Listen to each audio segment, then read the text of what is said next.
Congruence and similarity lesson number 10 paper 1 question number 15। Question number 15 में वो ये कह रहा है कि आपको ये दोनों ट्राइंगल्स कॉन्ग्रेंट हैं, यानी कि इसके तीनों एंगल्स आपस में इक्वल हैं और साइड्स की लेंथ्स भी आपस में इक्वल हैं। हम सबसे पहले मिसिंग एंगल निकालते हैं। ये एंगल हमारे पास फाइंड आउट करना है हमने, तो ये आएगा 180 डिग्री -61 -46। रिमेनिंग टू एंगल्स इसमें से सब्ट्रैक्ट कर देते हैं और जब आंसर आएगा वो 73, ये एंगल आ गया। अब इसी तरह से सेकंड ट्राइंगल में भी मिसिंग एंगल फाइंड आउट करते हैं। 180 -46 -73 degree which is equal to 61 degree. 61 degree, ये हमारे पास 61 डिग्री हो गया। अब हम यहाँ पर ट्राइंगल के वर्टिसेस लिख लेते हैं A B C, क्योंकि वर्टिसेस गिवन नहीं हैं। ए के अपोजिट अगर ए के लिहाज से देखें तो वो हमारे पास सेकंड ट्राइंगल में ये पॉइंट बन रहा है जिसका नाम हम D रख लेते हैं। यहाँ हम ट्राइंगल A B C के कोऑर्डिनेट्स लिख लेते हैं और कोऑर्डिनेट्स लिखने के बाद यहाँ हम देखते हैं कि ये कॉरस्पॉन्डेंट किसके है। ए कॉरस्पॉन्डेंट है डी के, क्योंकि एंगल ए 61 है, डी भी 61 है। डी ई एंगल है 46 और बी एंगल भी 46 है, तो बी कॉरस्पॉन्डेंट है ई के और सी कॉरस्पॉन्डेंट है एफ के। यहाँ पर एफ एंगल आ गया। डी ई एफ दूसरी ट्राइंगल है और A B C first triangle हो गई। हमें पता है कि दोनों ट्राइंगल्स कॉन्ग्रेंट हैं, दोनों के ट्राइंगल्स के एंगल्स भी इक्वल हैं और लेंथ्स भी सेम है। तो हम निकालना चाहते हैं वैल्यू ऑफ एम निकालने के लिए हमारे पास ए सी लेंथ है और ए सी लेंथ यहाँ देखते हैं कि इसके ए सी के अपोजिट यहाँ पर कॉरस्पॉन्डेंट क्या है, वर्टिसेस क्या हैं, वो है डी एफ। और ए सी की वैल्यू m है और डी एफ की वैल्यू 9 है, इसलिए m की वैल्यू फाइंड आउट हो गई। क्योंकि दोनों ट्राइंगल्स कॉन्ग्रेंट हैं इसलिए इनकी लेंथ्स भी इक्वल हैं और एंगल्स भी सेम हैं। नेक्स्ट हमारे पास है n की वैल्यू निकालनी हमने। इसमें n निकालने के लिए EF को हम यूज़ कर लेते हैं। EF हमारे पास देखा जाए तो ये EF है और ये BC। EF और BC दोनों आपस में इक्वल होंगे। EF की वैल्यू n है और BC की वैल्यू 11 है। So the value of n is 11। ये आंसर आ गया। m और n फाइंड आउट करना था। m की वैल्यू 9 और n की वैल्यू 11, ये दोनों आंसर्स हमने यहाँ लिख दिए। यही आंसर आपको रिक्वायर्ड थे। नेक्स्ट क्वेश्चन नंबर 16 है। 16 में हमें वो कह रहा है कि in the diagram ABCD is a parallelogram. Parallelogram है, यानी कि पैरेललोग्राम है तो फिर इसका मतलब ये हुआ कि इसके लेंथ्स आपस में इक्वल हैं और लाइंस भी पैरेलल हैं। ये आपके पास 8 है और एरो लगा हुआ है, इसका मतलब ये लाइन इसके पैरेलल है और ये भी सिंगल एरो है और ये लेंथ आपके पास 8 ही है। DC की लेंथ आपके पास 8 आ गई। टोटल लेंथ अगर देखी जाए YD की वो आपके पास 12 हो गई। इसी तरह से अपोजिट इस पैरेललोग्राम में AD है। AD लेंथ आपके पास 9 है और ये लाइन पैरेलल है डबल एरोज़ के साथ ये इसके BC के। डबल एरोज़ इसलिए डालें क्योंकि सिंगल एरो वहाँ यूज़ कर चुके थे और डबल अगर हम सिंगल लगाते हैं तो उसका मतलब ये भी उसके पैरेलल हो जाएगा, ऐसा नहीं है। तो पैरेलल जो पैरेलल हैं वही लिखेंगे हम। AD parallel to BC। AD 9 है तो BC की लेंथ भी 9 है because ABCD is a parallelogram. Parallelogram में अपोजिट साइड्स की लेंथ्स भी सेम होती हैं।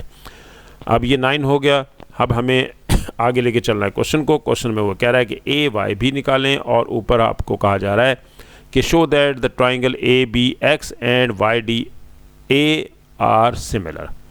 ये दोनों सिमिलर हैं। अब हम पहले इन ट्राइंगल्स में कॉरस्पॉन्डेंस देख लेते हैं। ABX यहाँ लेते हैं और दूसरी ट्राइंगल में YDA। सिमिलैरिटी के लिए चेक करना होता है कि एंगल सेम होने चाहिए या फिर दो एंगल भी सेम हो गए, दोनों ट्राइंगल्स सिमिलर हो जाएंगे एटलीस्ट AA। तो अब हम सबसे पहले यहाँ देखते हैं कि हमारे पास एंगल्स कौन से सेम हैं। तो हमारे पास ये दोनों लाइंस पैरेलल हैं। पैरेलल लाइन AB और ये पॉइंट A है, ये पॉइंट B है, ये एरो है और ये देखें ये एंगल B है और ये एंगल है आपके पास C। इसमें ये C है तो C एंगल हमारे पास और ये B एंगल दोनों आपस में सेम हो गए। सिंगल एरो हमने कर्व डाल दी यहाँ पर, सिंगल कर्व। एंगल B और एंगल C क्योंकि AB और DC दोनों आपस में पैरेलल हैं। इसी तरह से अगर देखा जाए तो ये भी एक A को जब ज्वाइन हो रही है लाइन Y के साथ, ये देखें ये एंगल और ये एंगल भी सेम होंगे क्योंकि लाइंस पैरेलल हैं आपस में। ये लाइंस पैरेलल हैं, तो और ये भी आपके पास एक ट्राइंगल में इनमें जी बन रहा है। इस तरह से उल्टा आप बना लें इसको, ये भी एंगल दोनों सेम है। तो ये भी सिंगल कर्व डालेंगे क्योंकि ये सेम एंगल्स हैं, आपस में सेम हैं ए, और ये एंगल डबल कर देते हैं क्योंकि सिंगल आप यूज़ कर चुके हैं डबल, ये दोनों एंगल्स भी सेम हैं। नेक्स्ट आ जाएँ आपके पास वर्टिकली अपोजिट, ये देखें ये एंगल वर्टिकली अपोजिट है एक्स का, और ये एंगल दोनों आपस में सेम है क्योंकि वर्टिकली अपोजिट है, ये अल्टरनेट थे। अच्छा, अब हम नेक्स्ट एक और एंगल भी हमारे पास आ रहा है, और वो ये है कि बी के अपोजिट डी है, और angles in a parallelogram opposite angles equal होते हैं, ये एंगल भी आपस में सेम होंगे, और इस तरह से हमारे पास ये एंगल्स की वैल्यूज़ पता चल गई हमें। और हम यहाँ पर ये एंगल्स यहाँ लिख लेते हैं, कौन कौन से एंगल्स हैं। पहले नंबर पर हम ए बी एक्स, बी पे बनने वाला एंगल ए बी और एक्स। इसी तरह से यहाँ देखेंगे वाई डी और ए, वाई डी ए, ये दोनों एंगल सेम होंगे। ए बी एक्स, ये देखें ए बी एक्स, और वाई डी ए, दोनों एंगल सेम हैं। हमने अभी बताया था कि ये ऑल्टरनेट एंगल्स हैं, यहाँ लिख देंगे ऑल्टरनेट एंगल्स, उनकी वजह से। नेक्स्ट हम एक और एंगल बनाते हैं, वो है ए एक्स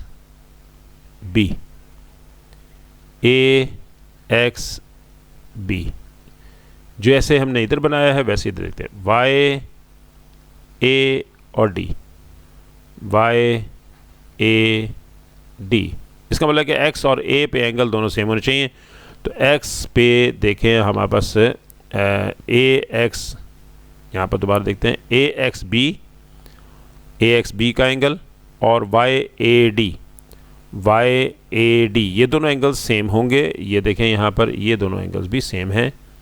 क्यों सेम हैं? क्योंकि ये देखें एक दोनों लाइंस पैरेलल हैं, और उन पैरेलल लाइंस की वजह से ये एंगल और ये एंगल दोनों सेम है, क्योंकि ट्रांसवर्सल है, ये भी एक ट्रांसवर्सल है, ऐसे और ऐसे, तो उसकी वजह से। और दूसरे नंबर पे हम ये भी बना सकते हैं, ये हमारे पास ट्रांसवर्सल है ऐसे, ये भी आपके पास है सेम। तो ये दोनों एंगल्स भी सेम हैं। एंगल्स ऑल्टरनेट एंगल्स, यहाँ पर पैरेललोग्राम में ऑल्टरनेट एंगल्स की वजह से, तो कोई से दो एंगल सेम हो तो हम ये कहते हैं कि therefore triangle A B X is similar to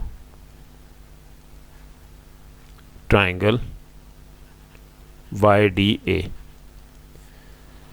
ये हमने प्रूफ कर दिया। और नेक्स्ट हमारे पास है फाइंड करना है, कैलकुलेट करना है आपने लेंथ ए वाई कैलकुलेट करने के लिए थोड़ी सी हमें यहाँ पर हम स्पेस बना लेते हैं। ए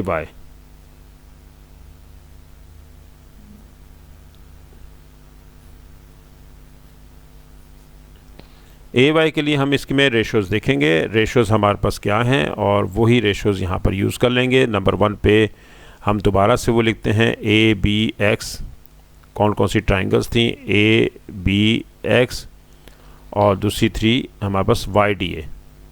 ये दोनों ट्राइंगल्स आपस में सिमिलर हैं, वाई डी ए। अच्छा, अब यहाँ ऊपर हमने प्रॉपर्टी भी लिखनी थी, प्रॉपर्टी यहाँ लिखी नहीं हमने। प्रॉपर्टी हमारी थी बिकॉज ए प्रॉपर्टी, एंगल दोनों दो एंगल्स अगर सेम हो तो पूरी ट्राइंगल सिमिलर हो जाती हैं। अब आ जाए, इसमें थर्ड एंगल भी सेम आ रहा था। अच्छा, अब आ जाए हमें रेशोज़ पे। रेशोज़ हम देखते हैं कि ए बी यहाँ लेंगे तो यहाँ आप वाई डी लेंगे, डिवाइड बाय वाई डी। यही सेम केस आपने सबके लिए करना है। ए एक्स, यहाँ ए एक्स है तो वाई ए, और बी एक्स डी ए। अब यहाँ वैल्यूज़ लिखते हैं, कौन कौन सी वैल्यूज़ आपके पास गिवन है, कौन कौन सी नहीं है, वो निकाल लेंगे। ए बी की वैल्यू आपके पास 8 है, वाई डी आपके पास 12 है, ए एक्स आपके पास 7 है, और वाई ए आपके पास नहीं है, वाई ए नहीं है, वाई ए निकालना पड़ेगा, वाई ए नहीं है। बी एक्स आपके पास नहीं है, वो भी फाइंड आउट करना पड़ेगा। और डी ए डी ए आपके पास है 9, वो लिख लेंगे। अब देखते हैं सिर्फ वो वैल्यूज़ लेंगे इक्वल जो जिनमें सिर्फ एक अननोन होगा। ये भी एक अननोन है, ये भी इक्वल आ जाएगा, ये भी इक्वल आ सकता है। तो सबसे पहले हमें ए वाई निकालना है, तो हम इन दो को इक्वल लेते हैं। 8/12 इज इक्वल टू 7/वाई ए। 4 to the 8, 4 3 the 12 और क्रॉस मल्टीप्लाई करते हैं। 2/a is equal to 21, Y A is equal to 10.5। ये आप 2 पे डिवाइड कर देंगे तो वाई ए की वैल्यू निकल आई हमारे पास। वाई ए है 10.5, टोटल 10.5। अगर ये 10.5 है तो 10.5 में से ये 7 माइनस कर दें तो वाई एक्स निकल आएगा आपके पास। 10.5 माइनस 7 यानी कि 3.5। अगर हम वाई एक्स निकालना चाहते हैं, वाई एक्स वो आएगा वाई ए में से आपने माइनस कर देना है ए एक्स। वाई ए था 10.5 माइनस ए एक्स है 7, 3.5। हमें अगर इसकी ज़रूरत है या नहीं हमने फाइंड आउट कर दिया। इस तरह से बी एक्स भी निकाल सकते हैं, बी एक्स की ज़रूरत है, बी एक्स की ज़रूरत भी पड़ सकती है, तो बी एक्स निकाल लेते हैं यहाँ से ही। बी एक्स निकालने के लिए हमें क्या करना पड़ेगा, B X over 9 is equal to 8/12। अब हम इन दो को इक्वल ले लेते हैं, ये दो।